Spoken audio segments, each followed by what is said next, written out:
17 September हा मराठवाडा मुक्ती संग्राम दिन म्हणून साजरा केला जातो। 15 ऑगस्ट 1947 रोजी भारत देशाला स्वातंत्र्य मिळाले असले तरी सुद्धा तत्कालीन भारतामध्ये असणारे एकूण 565 संस्थानांपैकी हैदराबाद संस्थान,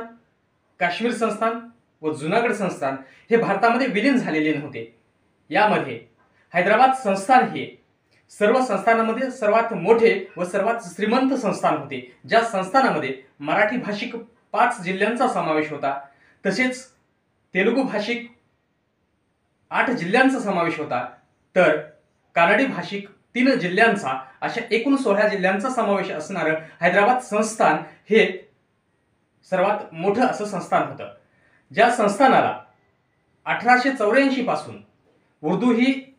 राजभाषा होती व प्राथमिक शिक्षण वगळता सर्व व्यवहार उर्दूतून केले जात असायचे। तसेच हैदराबाद संस्थान हे असं एकमेव संस्थान होतं ज्या संस्थानाला स्वतःची चलन व्यवस्था होती, तसेच या संस्थानाला स्वतःची संरक्षण व्यवस्था होती आणि याच कारणामुळे निजाम हे भारतामध्ये हैदराबाद संस्थान विलीन करण्यास नकार देत होते आणि हैदराबाद संस्थान हे भारतात विलीन होण्यास त्यांचा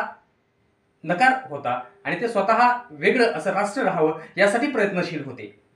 अशा परिस्थितीमध्ये 1920 पर्यंत जे निजाम हिंदू व मुस्लिम यांना आपले 2 डोळे मानत होते, त्यांनीच या ठिकाणच्या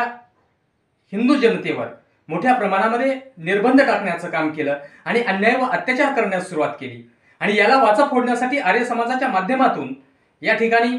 स्वामी रामानंद तीर्थ असतील अथवा गोविंदभाई श्रॉफ असतील यांनी प्रयत्न केले आणि एक पार्श्वभूमी तयार केली आणि हिंदूंच्या मनामध्ये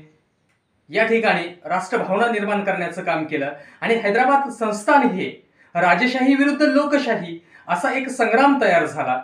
तसेच राजा विरुद्ध प्रजा अशा प्रकारचा संघर्ष निर्माण झाला आणि या संघर्षामध्ये कासिम रजवी नावाच्या व्यक्तीने रजाकार संघटनेच्या माध्यमामधून या ठिकाणी असणाऱ्या हिंदूंवर अन्याय आणि अत्याचार करण्यास सुरुवात केली। अन्याय आणि अत्याचाराचं स्वरूप इतकं उग्र स्वरूपाचं होतं की ते लूट करायचे, त्याचबरोबर जाळपोळ केली जात असायची आणि या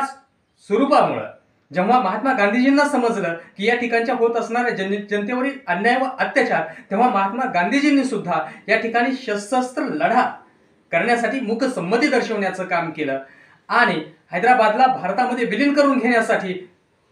भारताचे पहिले गृहमंत्री सरदार वल्लभभाई पटेल यांनी पोलो हे ऑपरेशन लागू केलं आणि सैन्य बलाचा वापर करून 17 सप्टेंबर 1948 रोजी हैदराबाद हे संस्थान भारतामध्ये विलीन करण्यामध्ये आलं आणि तेव्हापासून हैदराबाद मुक्ती संग्राम हा साजरा केला जातो। नावामध्येच असं आहे ते म्हणजे हैदराबाद मुक्ती संग्राम, हैदराबादला मुक्त करणं किंवा मराठवाडा मुक्ती संग्राम म्हणजेच मराठवाड्याला मुक्त करण्यासाठी करण्यात आलेला संग्राम आणि हैदराबाद संग्राम हा सर्वात महत्त्वाचा व मोठा होता, कारण जेव्हा हा भूभाग आहे तो भारताच्या मध्यवर्ती असल्यामुळे आणि जर हाच प्रदेश वेगळा राहिला तर भारताच्या अखंडत्वाला धोका होणार होता आणि म्हणूनच हैदराबाद संस्थान हे सर्वात महत्त्वाचं संस्थान असल्यामुळे ते विलीन करून घेणं हे महत्त्वाचं होतं आणि हे विलीन करून घेण्यासाठी अनेक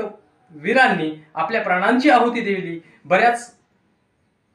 वीरांनी प्रयत्न केले। या सर्व प्रयत्न करणाऱ्या वीरांना विनम्र अभिवादन करतो आणि 17 सप्टेंबर मराठवाडा मुक्ती संग्राम दिनाच्या शुभेच्छा देतो।